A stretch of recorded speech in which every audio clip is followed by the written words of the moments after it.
हम लोग ध्यान मुद्रा में 3 बार स्पाइन सीधी, 3 बार ओम का उच्चारण और उसके बाद प्रार्थना। ओ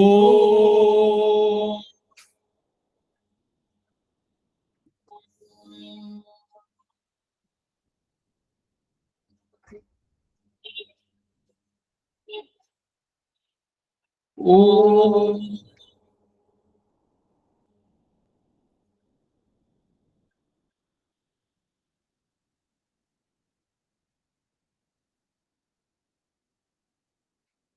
ओ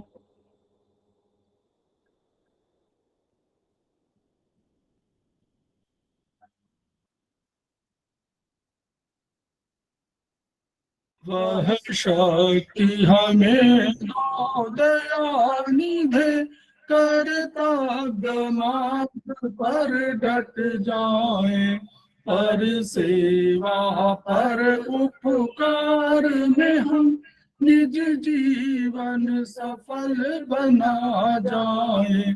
वह शक्ति हमें दो दयानिधे, कर्तव्य मार्ग पर डट जाए। हम दीन दुखी निपलो बिकलो, हे सेवक बन संताप हरे। जो है बिछड़े भूले भटके, उनको तारे खुद तर जाए। वह शक्ति हमें दो दयानिधे, कर्तव्य मार्ग पर डट जाए। चल देश दंभ पाखंड झूठ, अन्याय से निश दिन दूर रहे। जीवन हो शुद्ध सरल अपना, शुचि प्रेम सुधारस बरसाए। वह शक्ति हमें दो दयानिधे, कर्तव्य मार्ग पर डट जाए। निज आन मान मर्यादा का प्रभु ध्यान रहे, अभिमान रहे। जिस देव भूमि में जन्म लिया, बलिदान उसी पर हो जाए। वह शक्ति हमें दो दयानिधे, कर्तव्य मार्ग पर डट जाए।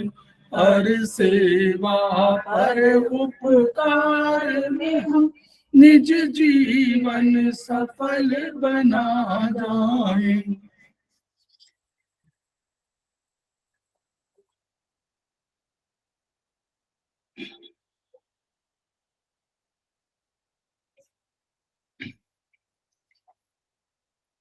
समवाय क्लासेस में आप सभी का स्वागत है।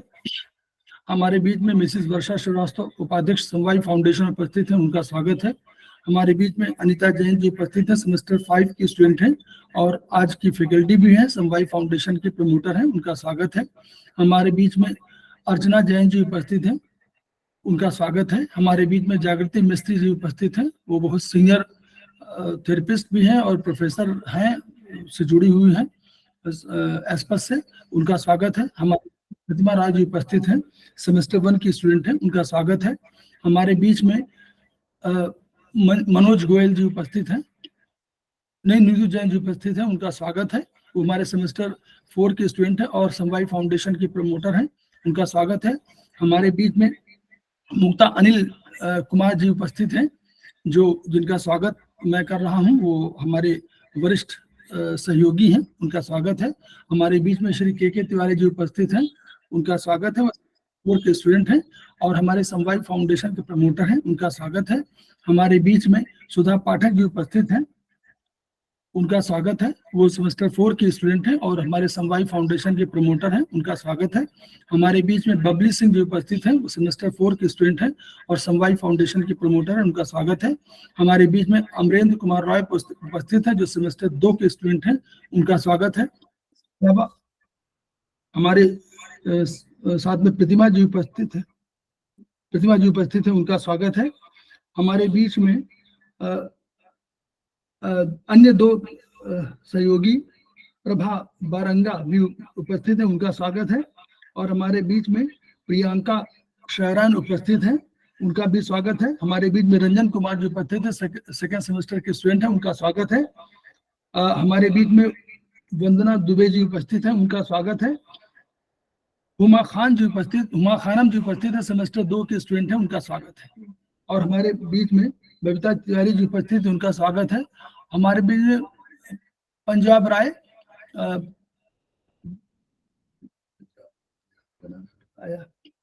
सर उपस्थित है। हाँ, पंजाब राय बारंगे जो उपस्थित है, उनका स्वागत है।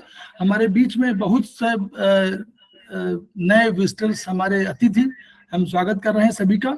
और हम लोग समवाय फाउंडेशन के सदस्य हैं। हम लोग एक्यूप्रेशर शोध प्रशिक्षण एवं उपचार संस्थान प्रयागराज से संबद्ध हैं। हम वहाँ के 3 मनीषियों के ऋणी हैं। वे मनीषी हैं ब्रह्मलीन MP खेमका सर, दूसरे हैं आदरणीय JP अग्रवाल सर जो वर्तमान में एस्पस के अध्यक्ष हैं, और तीसरे हैं एपेक्स बॉडी के chairman Shri SS Sarraf sir. इन मनीषियों की वजह से भी ये संस्थान हमारा है। और हम इसके अतिरिक्त हमने अन्य गुरुओं से ज्ञान ग्रहण किया है, उनके भी हम ऋणी हैं, उनके पर भी आभार व्यक्त कर रहे हैं और श्रद्धा बनत है। तो वहाँ का उद्देश्य है, वहाँ का एक मोटो है, each one reach one, each one teach one, each one treat one. उसी विधा को आप सबके माध्यम से हम पूरे विश्व में फैलाना चाहते हैं। और हम चाहते हैं कि विधा जो कम खर्चीली है, उसका लाभ केवल हमको न मिले बल्कि समस्त पीड़ित मानवता को मिले। तो इन्हीं शब्दों के साथ हम शुरुआत कर रहे हैं। आज की इस पहले सभा में ज्वाइन करना था हमारे निरंजन जी को, तो उनका होना था लेकिन वर्चुअली हो नहीं पाया। और अब हम लोगों का मूल उद्देश्य ये है कि हम लोग अपने ही स्टूडेंट्स के साथ सबको ये अवसर देते हैं कि वो अपने ज्ञान का विस्तार करें, अपने ज्ञान को अपने तक सीमित न रखें बल्कि सब में बांटें। और ज्ञान बांटने से बढ़ता है, इसी भावना के साथ हम लोग काम करते हैं। तो हमारे बीच में अनिता जैन जी उपस्थित हैं, सेमेस्टर 5 की स्टूडेंट हैं और हमारे आज की फैकल्टी भी हैं। हम लोग जो है ट्रीटाइज 7 पर अभी चर्चा करें। सेमेस्टर 2 हमारा शुरू हो गया है, उसमें ट्रीटाइज 7 पर हमारा चैप्टर 3 है, 5 एलिमेंट थ्योरी। उसी पर उन्होंने कल चर्चा किया था। और हम लोग केवल बातचीत करते हैं, हम लोग संवाद करते हैं, ज्ञान का आदान प्रदान करते हैं, कोई हमारा लेक्चर नहीं होता है। तो इस भावना के साथ हम उनको आमंत्रित कर रहे हैं, उनका स्वागत कर रहे हैं। और अनिता जी आपका स्वागत है और मैं आपको कर दे रहा हूँ। नमस्ते सभी को और थैंक यू सर। मेरे को थोड़ा पढ़ाने में थोड़ा सा संकोच तो होता है लेकिन बताने में, पर फिर भी थोड़ा बहुत जो अभी तक पढ़ा है उसके बारे में मैं आपसे चर्चा कर रही हूँ। कल तक हम लोगों ने चाइनीज 5 एलिमेंट थ्योरी पढ़ी है and basic qualities of 5 element पढ़ा है एंड 5 एलिमेंट के movements and seasons and phases पढ़े हैं। ये सारी चीजें हम कल पढ़ चुके हैं। जनरेटिंग साइकिल पढ़ ली है एंड कंट्रोलिंग साइकिल पढ़ ली है, सब्जुगेशन साइकिल पढ़ ली है। अब उससे आगे का हम थोड़ा सा इसके बारे में हम चर्चा करेंगे। ये है पेज नंबर 44, ट्रीटाइज 7 से है। तो ये है कल से आगे का है ये वाला, disease due to disable in the generating cycle. Generating cycle के डिस्टरबेंस को दो प्रकार से हो सकते हैं। जनरेटिंग साइकिल में 2 प्रकार के डिस्टरबेंस हो सकते हैं। एक तो mother element not nourishing the child element and दूसरा है the child element taking too much from the mother element. ये 2 रीजन हो सकते हैं जो कि जनरेटिंग साइकिल में डिस्टरबेंस और डिजीज क्रिएट करते हैं।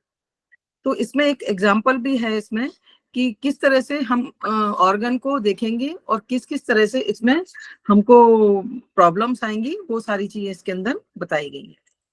Liver mother and heart child disbalance. अगर लीवर मदर है और हार्ट उसका बच्चा है, सन है, तो वो किस तरह से उसमें डिसबैलेंस होगा ये बताया है। Liver not nourish heart, the happens when the liver failed the nourish the heart, particularly when the liver blood is deficient, which causes heart blood deficiency. इससे पल्पिटेशन एंड इंसोमिया हो जाता है। अब अगर मान लो कि लीवर हार्ट को nourish नहीं कर रहा है, तो उसके बच्चे को एनर्जी नहीं मिल रही है, और अगर जैसे लीवर में ब्लड इकट्ठा होता है और हार्ट पंप करता है, अगर मान लो लीवर में ब्लड ही नहीं आया, सारे पांचों एलिमेंट के साइकिल को देखते हुए लीवर में किसी रीजन से ब्लड कलेक्ट नहीं हुआ, तो वो प्रॉपरली हार्ट को ब्लड नहीं दे पाएगा। जब हार्ट को ब्लड नहीं मिलेगा तो उसका जो लीवर का सन है वो डेफिशिएंट होने लगेगा। तो इस तरह से हमको ये देखना है कि अगर लीवर मदर है तो उसको वो किस तरह से हार्ट को नरिश नहीं कर पा रही है, और जो उसका सन है वो डिसबैलेंस हो रहा है। तो इस कंडीशन में हार्ट ब्लड डेफिशिएंसी हो जाएगी और हमको सिम्टम्स पल्पिटेशन एंड इंसोमिया होने लगेगा। अब दूसरा एग्जांपल है इसमें deficient gall bladder. The deficient gall bladder can not affected the mind and heart causing emotion weakness और timidity and back the section। तो हम तो ये इस तरह से इसमें गॉल ब्लैडर को, अगर गॉल ब्लैडर भी effect, gall deficient gall bladder can not effect the mind. Sir इसमें किस तरह से बताना है एक बार, एक इसका देखिए गॉल ब्लैडर का जो फंक्शन बताया गया है वो डिसीजन वाला मेकिंग का है। तो अगर गॉल ब्लैडर के बाय द वे उसने डिसीजन नहीं लिया, क्योंकि उसमें वो माइंड और हार्ट दोनों को अफेक्ट करेगा, और वो क्या करेगा, टिमिड हो जाएगा। अगर साहस नहीं दे रहा है गॉल ब्लैडर तो सारा का सारा जो आपका उत्साह है, आपका मतलब जो निडरपन है, वो आप भयभीत होने लगेंगे, आपको वीकनेस जाएगी और इसकी वजह से आप अच्छा निर्णय नहीं ले पाएंगे। तो इसलिए उसकी वजह से डिफिशिएंसी अगर हो गई तो हार्ट माइंड, देखो हार्ट को कहा गया है कि वो माइंड का आवाज है। हार्ट में हमारे यहाँ चाइनीज में कहा गया है कि मन जो है, मन का आवाज हार्ट है। तो अगर गॉल ब्लैडर ही डिफिशिएंट हो गया तो वो हार्ट और माइंड दोनों की डिफिशिएंट कर देगा, क्योंकि वो साहस ही नहीं ले पाएगा। और देखिए हम लोगों ने माना है कि जो हमारा चाइनीज है उसमें भी कहा गया है कि हमारे जो फिजिकल है और मेटाफिजिकल है दोनों का कॉम्बिनेशन है शरीर। हम लोग आयुर्वेद भी मानते हैं यही, और यही वहां भी मानते हैं। तो अगर कोई हमारा मन प्रभावित है तो और हार्ट प्रभावित है तो गॉल ब्लैडर की वजह से हार्ट और माइंड की डिफिशिएंसी हो जाएगी। ये थैंक यू सर। तो इसमें बताया कि डिसीजन लेने की क्षमता गॉल ब्लैडर में होती है, सर ने बताया, और अगर गॉल ब्लैडर डेफिशिएंट होगा तो हार्ट एवं माइंड की डेफिशिएंसी हो जाएगी। नेक्स्ट आता है बी, हार्ट अगर सन है एंड इफेक्टिंग लीवर मदर। अब इसमें साइकिल को अलग तरह से दिखाया है। अगर मान लो हार्ट ब्लड डेफिशिएंसी होती है और सामान्य में रक्त की कमी हो जाती है तो लीवर में रक्त का संग्रह भी कम हो जाएगा। अब इसमें इस तरह बताया है कि अगर मान लो बेटा भी डेफिशिएंट है तो मदर भी डेफिशिएंट हो जाएगी। और इसमें मासिक धर्म जो लेडीज में जो दिखाया होता है वो भी स्कैंटी हो जाएगा, और इसमें इस तरह की प्रॉब्लम जो हार्ट ब्लड डेफिशिएंसी और लीवर ब्लड डेफिशिएंसी होने के चांसेस बढ़ जाते हैं। अब आता है पर ये डिसीजन लेने की कैपेसिटी कम हो जाती है तो हमें लीवर को ट्रीट करने की आवश्यकता है? नहीं, इसमें गॉल ब्लैडर को करने की आवश्यकता मैं ऐसा ना, देखिए गॉल ब्लैडर साहस देता है और लीवर योजना बनाता है। जो प्लानिंग पोजीशन है वो लीवर की है, लेकिन अगर कभी डिसीजन मेकिंग की बात होगी वो मतलब राइट और लेफ्ट, उसकी बात नहीं करेंगे राइट डिसीजन है बैड डिसीजन है, लेकिन गॉल ब्लैडर एक साहस देता है, जो हिम्मत देना है कि आप कोई नया काम इनिशिएट कर रहे हैं, कोई निर्णय करें कि ना करें, तो ये गॉल ब्लैडर आपका मजबूत होना चाहिए। और लीवर प्लानिंग करता है, liver is the best planner, liver बहुत बढ़िया प्लानर है वो। कभी हम लोग यहाँ बोल रहे हैं कि ये लीवर के एम में है, जो पहला है थोड़ा सा ऊपर करें, जी जी ये लीवर नॉट नरिशिंग हार्ट, हाँ। उसमें ए में ये है कि लीवर हार्ट को नरिश नहीं कर रहा है, तो क्या लीवर गॉल ब्लैडर को भी नरिश नहीं कर रहा है, क्योंकि बाइल जूस उसी को देता है। लीवर गॉल ब्लैडर दोनों जुड़े हुए हैं। वो लीवर के जो फंक्शनिंग है, लीवर जो बना रहा है वही तो स्टोर कर रहा है गॉल ब्लैडर। तो लीवर और गॉल ब्लैडर के दोनों फंक्शनिंग एक ही है, दोनों एक दूसरे के पेरेंट वो स्पाउस है। इस केस में दोनों को जीबी एंड लीवर दोनों को ट्रीट किया जाना चाहिए। दोनों को देखिए, पहले ये तो अलग अलग बताया गया है, जब आप पूरे उसमें प्रोसेस में देखेंगे तो लीवर और गॉल ब्लैडर दोनों अलग अलग नहीं है, दोनों को एक साथ माना जाता है। लेकिन कहीं पर जहां तात्कालिक आवश्यकता होती है, यांग शक्ति की जरूरत होती है, वहां गॉल ब्लैडर को हम लोग करते हैं और लीवर को करते हैं। तो अधिकांशतः मामलों में कभी कभी गॉल ब्लैडर को केवल करते हैं, लीवर को नहीं करते, और कभी कभी लीवर गॉल ब्लैडर दोनों करते हैं। ठीक है। अब सर एक और है इसमें, हार्ट मदर स्प्लीन, मतलब देखिए हार्ट और लीवर का संबंध यही है कि लीवर, यहाँ पर आप बीएचबी से मत सोचिएगा, चाइनीज में ने कहा कि हार्ट जो है पंप कर रहा है। पंप करना हम भी यहाँ मानते हैं, बीएचबी में मतलब मानव शरीर विज्ञान में मानते हैं, लेकिन यहाँ उन्होंने कहा कि लीवर स्टोरेज भी काम करता है, और वो स्टोरेज, ब्लड का स्टोरेज तब होता है जब कभी आपको आवश्यकता पड़ती है अधिक एनर्जी की, तो वो इस ब्लड को आपके शरीर में डाल देता है। और ये हम लोग वो भी मानते हैं, वहां मानते हैं कि लीवर जो है जन्म के पहले से ही कुछ काम कर रहा था जो काम और नहीं कर रहे थे। तो लीवर वही फंक्शन है कि लीवर स्टोरेज है ब्लड का, जब कभी आवश्यकता होती है तो वो डाल देता। अगर लीवर में ही कम हो गया तो क्या होगा, हार्ट को दे ही नहीं पाएगा, तो हार्ट ब्लड डिफिशियंसी होगी, तो हार्ट वो भी क्या होगा, पंप करना है तो पंप करके पूरे शरीर में नहीं जाएगा, अल्टीमेटली जाएगा लीवर में नहीं जाएगा, तो लीवर भी घट जाएगा। दोनों एक दूसरे जुड़े हुए हैं। तो हार्ट और सन का रिलेशन है, मतलब मदर और सन का रिलेशन है। अगर मदर है, जैसे हमारे कॉमन पार्लेंस में देखें, मदर बीमार है तो चाइल्ड भी बीमार है, अगर चाइल्ड बीमार है तो मदर भी बीमार है। अल्टीमेटली देखिए ना, अगर वो बीमार हो गई तो सारा काम रुक जाता है, खाना बनाना रुक गया, सारे देखभाल उसी में हो गई, तो उसको भी मानसिक रूप से और शारीरिक रूप से परेशानी हो जाती है। तो इसको सामान्य जो जीवन है वहां से रिलेट करें, क्योंकि हम लोग बार बार कह रहे हैं कि यवंतो ही लोके मूर्तिमंतो भाव विशेषा तावंत है पुरुष, और यवंत है पुरुष तावंतो लोके। तो इस कंसेप्ट में हम लोग मानते हैं कि जो वहां था वही चाइनीज भी था, और जब यहाँ हमारा कांग्रेगेशन हुआ था तो उसमें पैंगी ऋषि चाइनीज के आए थे। तो पैंगी ऋषि जब थे तो यानी मान लीजिए कि दोनों संस्कृतियां एक थी, दोनों की सभ्यताएं एक थी। तो ये जो चाइनीज का एक डेवलपमेंट उनका सिस्टम हुआ, कहीं यूनानी कर दिया, वहां यूनान में यूनानी पद्धति शुरू हो गई, यहाँ उन्होंने एक प्रेशर कर दिया, हम लोगों ने आयुर्वेद का ग्रहण कर लिया। तो मोर और लेस वैसे ही संबंध। ठीक है, नेक्स्ट आता है heart mother and spleen son disbalance. इसमें ये दिखाया है कि heart house the mind, houses of the mind, ये मन का घर होता है। Spleen provided the mental faculties, मतलब उसका faculties and the capacity of the concentration.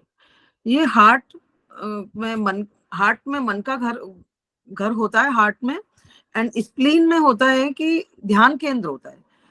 अगर हार्ट स्प्लीन को प्रॉपर नरिश नहीं दे, वो प्रॉपर एनर्जी नहीं दे पाएगा, की नहीं दे पाएगा, तो स्प्लीन उसकी मतलब पेशेंट की डिसबैलेंस हो जाएगी।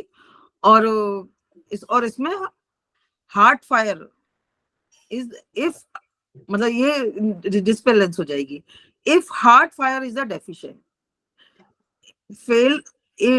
It fail the warm spleen yang. तो और स्प्लीन को गर्मी नहीं दे पाएगा और उसके फंक्शंस में प्रॉब्लम्स होने लगेंगी।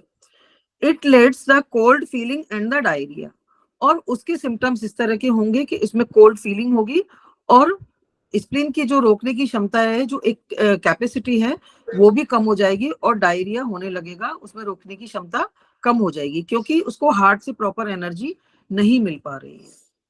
अब नेक्स्ट इसके अपोजिट, अगर स्प्लीन चाइल्ड, यहाँ पर स्प्लीन मतलब हाँ, spleen child affecting the heart mother.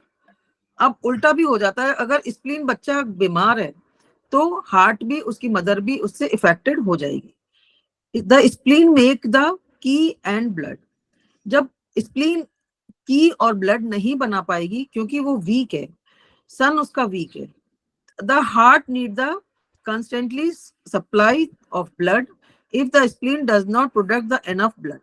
अब स्प्लीन अगर प्रॉपर ब्लड नहीं बना पाएगी और फिर वो ब्लड उसको ये हार्ट को नहीं मिलेगा प्रॉपरली, तो स्प्लीन भी डेफिशिएंट हो जाएगी और मदर भी, ये मदर ऑर्गन हार्ट जो है वो भी डेफिशिएंट हो जाएगा. Following symptoms will be follow insomnia, palpitation, memory loss and slightly depression शुरू हो जाएगा उसको. अगर मान लो ब्लड हार्ट को नहीं मिला तो अब देखिए चाइनीज सिस्टम में क्या है, चाइनीज उन्होंने कहा कि हार्ट जो है मन का आवास है, यानी हार्ट जो है मन का आवास है. और हम लोग आयुर्वेद में क्या, गीता में हम लोग कह रहे थे कि जो हमारा ईश्वर है सर्वभूतेषु हृदयेषु अर्जुन तिष्ठति. उन्होंने कहा कि हे भगवान श्री कृष्ण ने कहा कि हे अर्जुन, ईश्वर समस्त प्राणियों के हृदय में निवास करता है. और वहां चाइनीज कंसेप्ट देखिए, चाइनीज कंसेप्ट वही चीज कह रहा है, दूसरे रूप में कह रहा है मन का. वो कह रहे हैं मन का आवास है. और हम ठीक है, हम मन नहीं कह रहे, हम ईश्वर कह रहे हैं, लेकिन मोर और लेस एक कंसेप्ट वही है. अब स्प्लीन क्या करता है, मेंटल फैकल्टी, जितने विचार के केंद्र हैं, जितनी विचार शक्ति है वो स्प्लीन के पास है. वो कैपेसिटी ऑफ कंसंट्रेशन, ध्यान केंद्रित करने की क्षमता या कंसंट्रेट करने किसी विषय पर. तो अगर हार्ट फायर डिफिशिएंट है, हार्ट जो है अग्नि का सूचक है, तो फायर का सूचक है. जो आप ब्लड दे रहे हैं वो अग्नि का प्रतीक है, वो उसमें आपको हीट मिलती है. तो अगर हार्ट फायर डिफिशिएंट हो जाएगा तो स्प्लीन यांग डिफिशिएंट हो जाएगा. कैसे? क्योंकि स्प्लीन वार्म नहीं कर पाएगा. यांग का कंसेप्ट क्या है, यांग और इनका कंसेप्ट हम लोग देखा था कि यांग हमेशा चमकीला है, अधिक प्रकाशमान है, अधिक ऊर्जावान है, तो उसमें गर्मी अधिक है. और गर्मी की शक्ति जो है ऊपर की ओर जाती है, तो यांग की शक्ति ऊपर आकाश की गई और उसने स्वर्ग की रचना किया, उसने सूर्य की रचना किया. और पृथ्वी की शक्ति जो इनकी शक्ति थी वो गई नीचे की ओर, उसने पृथ्वी की रचना किया. तो यानी यांग और इन दोनों के कंसेप्ट में अंतर ये है कि एक अग्नि का प्रतीक है और एक तो शीतलता का प्रतीक है. तो इन शीतलता का प्रतीक है और यांग, स्प्लीन यांग, यानी हर ऑर्गन की यांग और इन दोनों शक्तियां होंगी. क्योंकि प्रकृति ने, ब्रह्मांड ने, पावर जिसको कहा गया है चाइनीज में, उसने क्या किया, दो रूपों में अपने प्रकट किया और अपनी शक्तियों को दो बलों के रूप में किया. एक यांग बल हुआ और एक इन बल हुआ. लेकिन ये दोनों बल एक दूसरे के साथ जुड़ाव रखते हैं, एक दूसरे के विरोधी नहीं है, एक दूसरे के अंदर उसका बीज है. तो इस रूप में स्प्लीन यांग कमजोर हुई, क्योंकि स्प्लीन यांग माने अगर गर्मी नहीं है तो स्प्लीन यांग कमजोर होगी. And it leads to cold feeling. आपको हमेशा आप कोल्ड फीलिंग रखेंगे. और डायरिया इसलिए होगी क्योंकि ऊर्जा यांग ही क्रिएट करती है अल्टीमेटली की को, यांग ही अल्टीमेटली की को क्रिएट करेगी. तो अगर आपका स्प्लीन यांग डिफिशिएंट होगा तो स्प्लीन की भी डिफिशिएंट कहीं न कहीं हो जाएगी और उसकी वजह से जो होल्डिंग कैपेसिटी है वो नहीं रहेगी और डायरिया हो जाएगा. और कोल्ड फीलिंग विचारों की वजह से, मेंटल फैकल्टी की वजह से फीलिंग होगी. तो ये एक कोल्ड फीलिंग क्या हुई, पराभौतिक, और डायरिया हुआ भौतिक, दोनों का. फिर उसी तरह स्प्लीन मेक्स की एंड ब्लड. कभी ये मत सोचिए कि स्प्लीन ब्लड को बनाती नहीं, लेकिन स्प्लीन बनाती है की को बनाती है. स्प्लीन की का बनाती है और लिक्विड का, फ्लूइड का ट्रांसफॉर्मेशन करती है और ट्रांसफर भी करती है. तो अगर दोनों चीजें स्प्लीन ने नहीं बनाई और अल्टीमेटली उस जब गया तो वो जाती है और गैदरिंग की बनती है लंग्स में. जब गैदरिंग की लंग्स में बनती है तो वहां क्या होता है, लंग्स और हार्ट दोनों मिलकर के ब्लड का फॉर्मेशन करते हैं. तो यानी अल्टीमेटली एंड रिजल्ट ब्लड है. लेकिन स्प्लीन मिक्स की, अगर की नहीं बनाएगी तो ब्लड भी नहीं बनेगा, ये उसका आशा है. तो स्प्लीन ने अगर कहीं की नहीं बनाया तो ब्लड नहीं बना. अगर ब्लड नहीं बना तो heart needs constant supply of blood, उसको लगातार चाहिए. अगर हम मानव शरीर विज्ञान में पढ़े, जो भौतिक आधुनिक विज्ञान है, इसमें पढ़े कि अगर किसी चैम्बर में ब्लड ना मिले तो क्या होगा. अभी हम तिवारी जी ने खुद बताया था उसमें, हमारे उसमें, कि अगर किसी हार्ट को किसी को ब्लड नहीं मिलेगा, हार्ट को ही ब्लड नहीं मिलेगा तो हार्ट पंप करना बंद कर देगा और डेथ हो जाएगी उसकी. तो वही चीज है, if the spleen does not produce enough blood, the heart will suffer. यानी अगर इस कॉम्बिनेशन में स्प्लीन मेक्स की और अल्टीमेटली लंग्स और हार्ट दोनों मिलकर के ब्लड नहीं बनाएंगे तो उसको हार्ट को सफर करना पड़ेगा।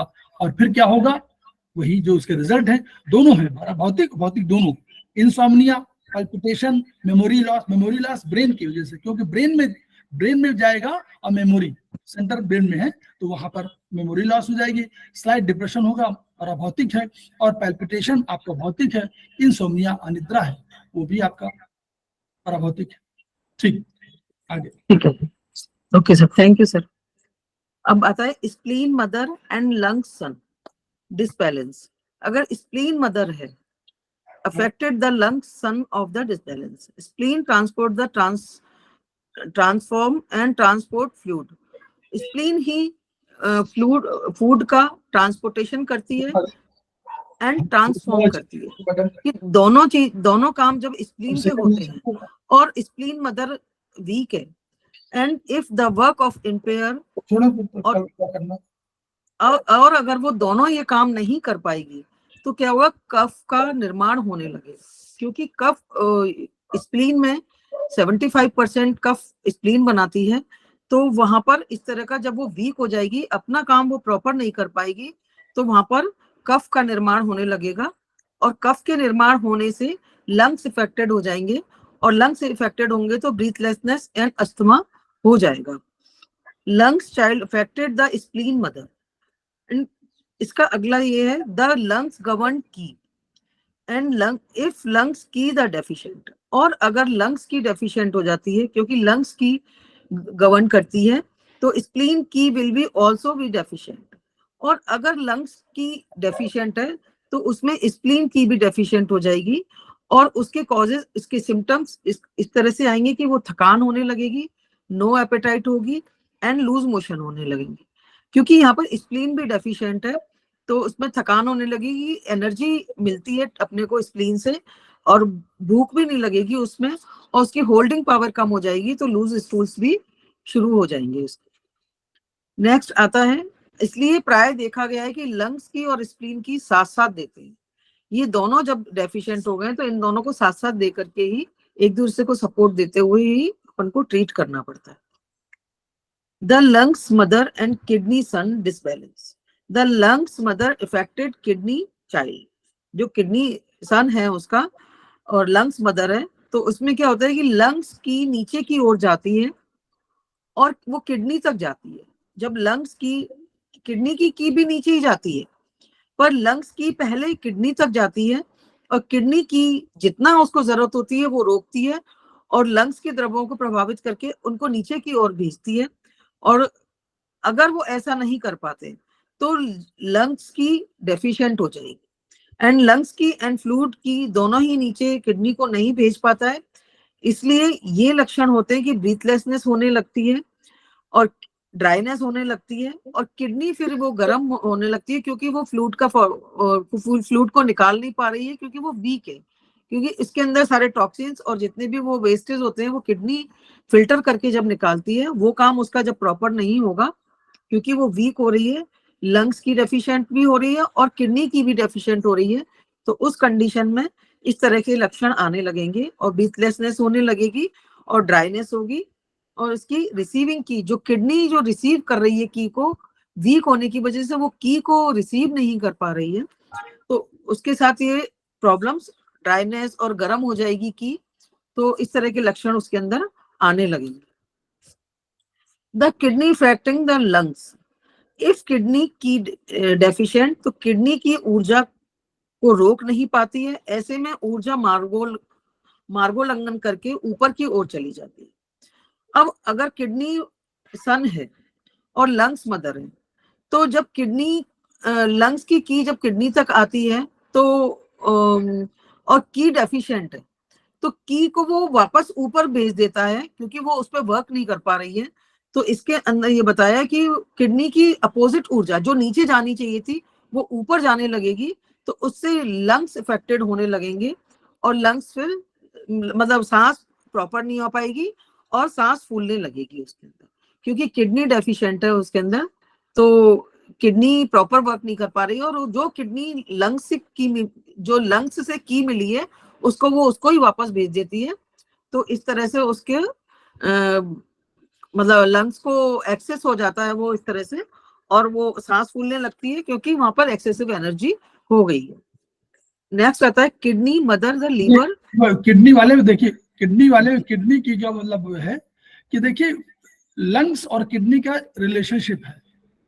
लंग्स वहां से ऊर्जा भेजता है, फ्लूइड भेजता है, दोनों भेजता है, और उसके बाद किडनी जो है उसको उस ऊर्जा को प्राप्त करती है, रिसीव करती नहीं कुछ प्राप्त करती है, और प्राप्त करने के बाद किडनी की एनर्जी जो है वो नीचे जा करके और अल्टीमेटली वो यूबी और एसआई इन सब को, वो एलआई इन सब को देती है, और इवन गोनाडल एरियाज को भी देती है। अब दोनों काम किडनी करती है। किडनी केवल यही नहीं करती कि जितना आवश्यक ऊर्जा हुई उस आवश्यक ऊर्जा को रोकती है, अपने पास रखती है और उसके बाद भेजती है, लेकिन शेष ऊर्जा को वो वापस भेजती है, और इस क्रम में होता है, जितनी आवश्यक ऊर्जा उसको चाहिए उतनी बात और चली जाती है।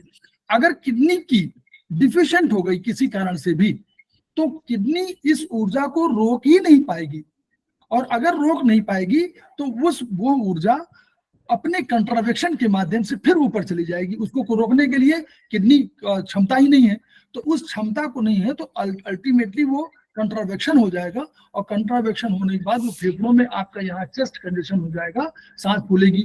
इसलिए कभी कभी हम लोग केवल जो मानते हैं लंग्स नहीं, बल्कि कभी कभी सांस फूलने के लिए जिम्मेदार कौन है, किडनी भी है। तो वहां कहा गया है कि किडनी सांस लेने की क्रिया का नियंत्रण करती है, और जो लंग्स जो है वो सांस छोड़ने की क्रिया का नियंत्रण करते हैं। तो ऐसे भी ये इस तरह की अवधारणा में ये उनका थ्योरी है। जी मैडम। नेक्स्ट आता है kidney mother and liver son disbalance. The kidney mother affecting the liver, kidney in nourish liver in. अब किडनी का जो नरिशमेंट है, किडनी हमेशा लीवर को नरिश करती है। अब किडनी इन, अगर किडनी वीक है अगर मान लो, तो लीवर इन को भी डेफिशिएंट कर देगी, और फिर kidney yin is deficient, liver yin the liver blood will be also become deficient. तो अगर वो नरिशमेंट उसको प्रॉपर नहीं दे पा रही है तो किडनी भी वीक है और लीवर भी वीक हो जाएगा उसके अंदर, और लीवर ब्लड डेफिशिएंसी हो जाएगी उसके अंदर, और किडनी इन डेफिशिएंसी हो जाएगी। तो इस तरह से इसमें इस तरह से अलग अलग सिम्टम्स आते हैं। और किडनी अगर डेफिशिएंट है इसमें तो टिनिटस होने लगेगा, डिजीनेस आने लगेगी, हेडेक होगा, और इरिटेबिलिटी आने लग जाएगी। और किडनी एंड लीवर का संबंध उपचार के लिए बहुत महत्वपूर्ण सिद्ध हुआ है। इस तरह की कंडीशन देकर के ये बहुत महत्वपूर्ण है, अपन को ये सब चीजें हमको याद रखनी चाहिए। Kidney child liver child affecting kidney mother. अगर liver blood nourish the replacing the kidney essence, the kidney blood, जब लीवर ब्लड अगर लीवर ब्लड डिफिशिएंट है तो किडनी एसेंस, हाँ किडनी एसेंस भी इफेक्टेड हो जाएगा। उसमें किडनी को प्रॉपर ऊर्जा नहीं मिल पाएगी तो किडनी एसेंस भी कम हो जाएगा। If liver blood deficient, if it can be causes kidney essence deficient following the symptoms will be appear। जब किडनी एसेंस, किडनी अपने सभी ऑर्गन की मदर है, और अगर ये किडनी एसेंस कम वीक हो जाता है, डेफिशिएंट हो जाता है, तो इसमें भी सेम इसी तरह के सिम्टम्स आने लगेंगे। डिजीनेस होने लगेगी, टिनाइटस होगा, नाइट स्वेटिंग होगी, एंड सेक्सुअल वीकनेस आने लगेगी। इस तरह से ये सारे सिम्टम्स इसमें liver child attacking kidney mother, इस तरह के सिम्टम्स इसमें आने लगे। यहाँ हम लोग ध्यान दें ये बात, ये बड़ा महत्वपूर्ण पॉइंट है। Liver blood nourishes and replaces the kidney essence. Virtually kidney essence वो चीज है जो हमको अपने पूर्व जन्म के से मिली, माता पिता से मिली, ईश्वर से मिली। तो ये जो किडनी एसेंस है ये मिला, और ये किसी फॉर्म में हो सकता है, ये लिक्विड फॉर्म में हो सकता है, ये हमारा गैसियस फॉर्म में हो सकता है, दोनों फॉर्म में है। और ये हमारा जो है दोनों किडनी के बीच जो गेट है, हम लोग जिसको बोलते हैं GV4 के आसपास 2 गेट हैं और उसी गेट पे किडनी एसेंस का रखा गया है। अब हमारे पास ऊर्जा आने के 2 और तरीके थे। हम लोगों ने कहा एक ब्रह्मांड की ऊर्जा आई जो हमारे सारे के सारे जो ऑर्गन्स थे उन ऑर्गन्स में 2-2 घंटों के लिए उन्होंने रुकी और उन्होंने सबसे महत्वपूर्ण जो है उसमें सबसे अधिक ऊर्जा दिया। तो एक ऊर्जा हुई ब्रह्मांड की ऊर्जा जो आई, और एक ऊर्जा आई जो हमारे स्प्लीन ने दिया, स्प्लीन स्टमक ने दिया, भोजन दिया, पानी दिया, वनस्पतियां दिया, इन सब के, हवा दिया, हवा भी उसमें शामिल है, वायु भी शामिल है उसमें। तो इन सब के माध्यम से ऊर्जा आई। इन दोनों ऊर्जाओं का काम क्या था कि ये ऊर्जाएं शरीर के संरक्षण के साथ साथ किडनी एसेंस का परिवर्धन, परिशोधित इनको कर रही हैं। अगर ये आपके पास जो आ रहे हैं तो हमारे पास मानते हैं, चाइनीज दर्शन मानता है कि हमारे मन में 2 तरह के विचार हैं, एक हमारा मानसिक विचार, एक हमारा शारीरिक विचार।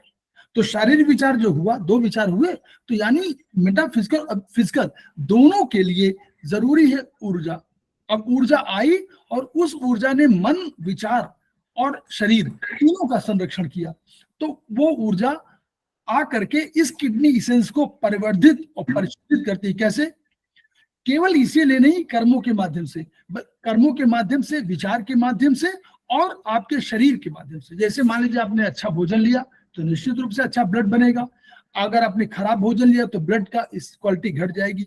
उसी तरह अगर आपने अच्छा भोजन लिया, और ऐसा हम लोग जो आयुर्वेद की भाषा में बोल दें कि हम लोग तामसिक भोजन नहीं कर रहे हैं, तो हमारा जो विचार है वो हमारे विचार शुद्ध सात्विक रूप में होंगे और उससे किडनी एसेंस परिवर्धित होगी, परिशोधित होगी। तो not only liver blood but all organs, जितने भी ऑर्गन्स है वो किडनी एसेंस को परिवर्धित, परिशोधित करते हैं। तो लीवर ब्लड अगर नरिश कर रही है, माने लीवर ब्लड जितना बढ़िया होगा, लीवर ब्लड को एक फिजिकल माना गया है, इस फिजिकल की वजह से मेटाफिजिकल परिवर्तन है, वही जा रहा है हार्ट में, वही जा रहा है ब्लड वो ब्रेन में। तो इन सब चीज हमारा शरीर और मन दोनों संबंधित हो रहा है, परिशोधित हो रहा है, वो किडनी एसेंस को परिशोधित कर रहा है, रिप्लेनिश कर रहा है, नरिश कर रहा है। कभी ऐसा नहीं होगा कि किडनी एसेंस अगर 100 केजी, मान लीजिए, एग्जांपल दे रहा हूँ, 100 केजी में हो तो 150 केजी नहीं होगी, उससे कम होगी, 100 से हमेशा कम होगी, लेकिन परिवर्धित और परिशोधित होती रहेगी।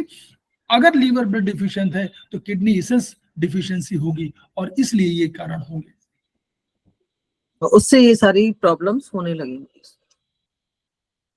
अब आता है, हम लोगों ने 5 एलिमेंट थ्योरी सारी पढ़ ली, अब उसको ट्रीटमेंट में हम किस तरह से यूज करें।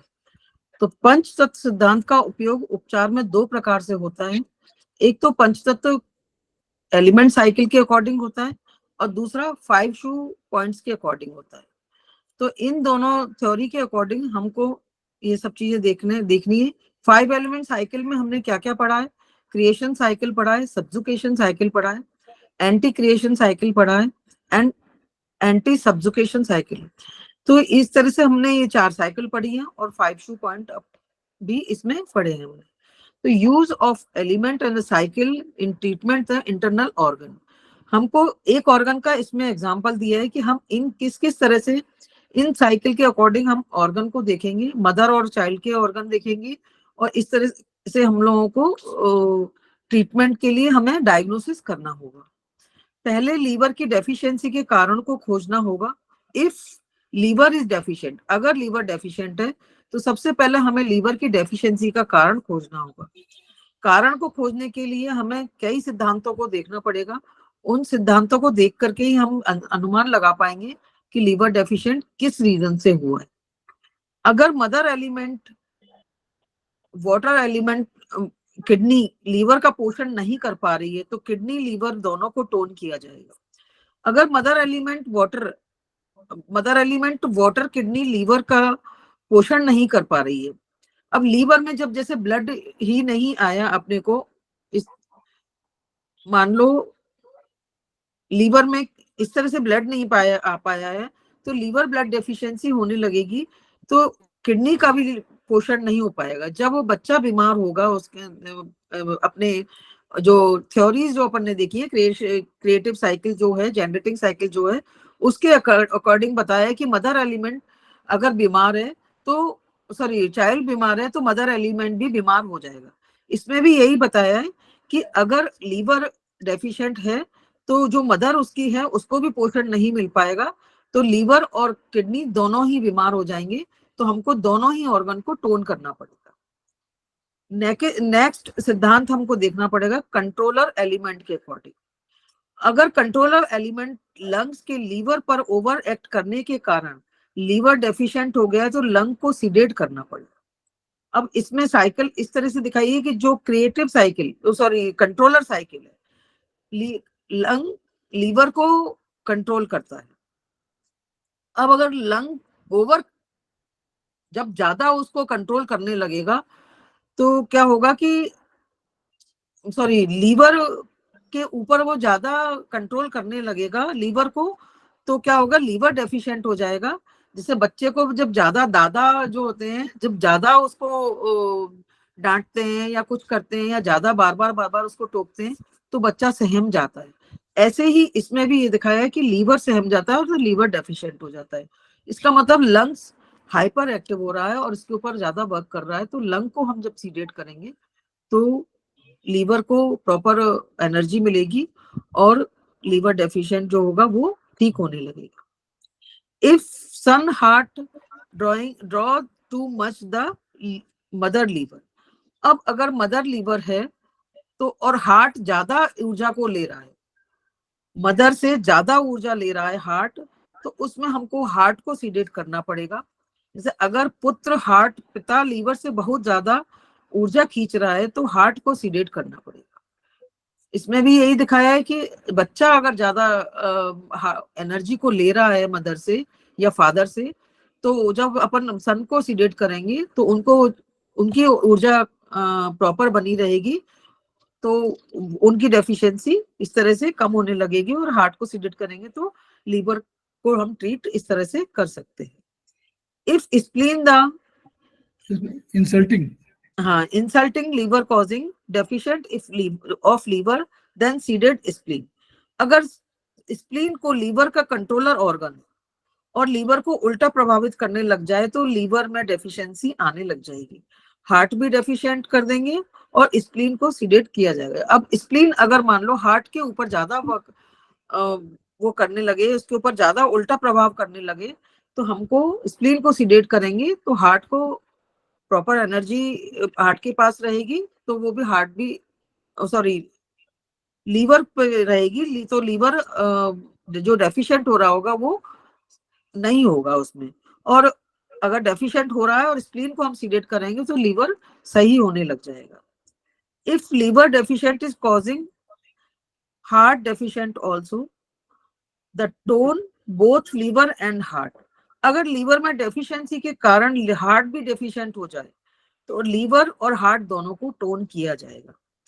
तो इस तरह से हमको इन लॉज को देखना पड़ेगा कि कंट्रोलर किस तरह से कम कर रहा है और जेनेटिक साइकिल में किस तरह से पुत्र को करना है या मदर को करना है, ये सारे सिम्टम्स को देखते हुए हमें ये सारी चीजें देखनी पड़ेंगी। और तभी हम ये चीजें आपको हर ऑर्गन में देखनी पड़ेगी। जब मदर और सन या कोई इस तरह के सिम्टम्स आएंगे तो मदर और सन लॉ पर या इस तरह से अपने को देखना पड़ेगा। और इस तरह से हमको ये एक ही ऑर्गन का इसमें एग्जाम्पल दिया गया है।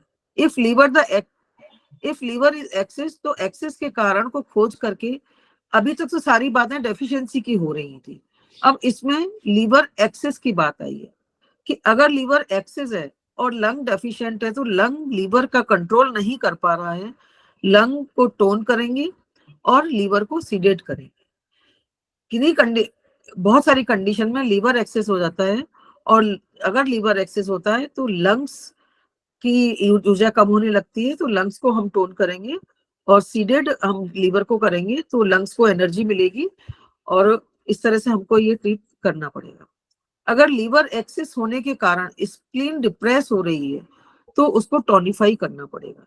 अगर लीवर एक्सेस है और स्प्लीन से ऊर्जा खींच रहा है या सॉरी स्प्लीन को दबा रहा है, क्योंकि वो एक्सेस है और स्प्लीन को दबा रहा है, तो स्प्लीन को अगर हम टोन करेंगे तो उसके अंदर इतनी शक्ति आ जाएगी कि जब वो उसको दबा रहा है तो वो उस तरह के उसमें लीवर को स्प्लीन को टोन करेंगे तो उसकी एनर्जी उसमें आने लगेगी।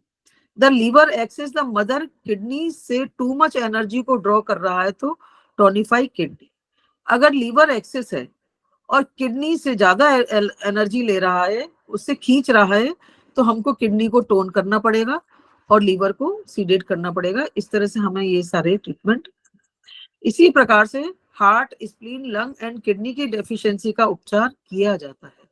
ये सारे ऑर्गन को हमें इसी तरह से देखना है, जिस तरह से ये एक एग्जांपल देकर के हमें बताया गया है, इसी तरह से हर ऑर्गन में हमें देखना पड़ेगा। और हर ऑर्गन की सिम्टम्स भी अलग होते हैं, और सिम्टम्स को देखते हुए हमें ये पता करना पड़ेगा कि मदर को टोन करना है या सीडेट करना है, या सन को टोन करना है, सीडेट करना है। इस तरह से हमें सारी साइकिल को देखते हुए हमें ये 5 एलिमेंट थ्योरी के अकॉर्डिंग ये सबको ट्रीट करना है। ठीक सर, इसमें और नेक्स्ट और निरंजन जी बहुत बढ़िया, निरंजन जी आ गए हैं। निरंजन जी अपना कुछ बोल दीजिए, इसी पर थोड़ा बहुत बोल दीजिए। आप आगे आ ही गए हैं क्योंकि आपको जाना होगा कहीं। हाँ, आपके सभी विचार को नमस्कार। नमस्ते नमस्ते। एक्चुअली क्या है कि मेरे लैपटॉप का पता नहीं लॉक जो है वो ओपन ही नहीं हो रहा था। बहुत परेशान हो गए हम, लैपटॉप सब लगा के सिस्टम जब नहीं हुआ तो फिर हम सर को बोले लगता है आज नहीं हो पाएगा क्लास, क्योंकि लैपटॉप में ही सारा आइटम था। तो 10-15 मिनट 20 मिनट जो है थोड़ा 6 की पे बात कर लेते हैं सर। चलिए। तो एक्चुअली क्या है कि हम लोग इससे पहले भी 6 की के बारे में हम लोगों ने पढ़ा है कि जो एनर्जी सिस्टम में हम लोग पढ़ते थे टाइज 1 में कि पंचतत्व सिद्धांत, जिसमें चाइनीज विद्वानों ने would, fire, earth, metal and water के रूप में, एलिमेंट के रूप में हम जानते हैं। तो एलिमेंट तो अपने पास 5 हैं, लेकिन जो एनर्जी है उसको 6 एनर्जी की ट्रीटमेंट करते हैं हम लोग। जैसे आप लोग अगर फायर एनर्जी की बात करें तो उसमें 2 एनर्जी है। फायर एलिमेंट की बात करें उसमें 2 एनर्जी, एक हीट और एक हॉटनेस। निरंजन जी सर। अभी मतलब 1 मिनट में इसको करके दोबारा ज्वाइन करूं ठीक है सर। रिकॉर्डिंग? ठीक है, तो रुकेंगे ना थोड़ी देर? हाँ हाँ ठीक, तो इसको मैं बस वो करके ऑफ करके ऑन कर रहा हूँ। ठीक है।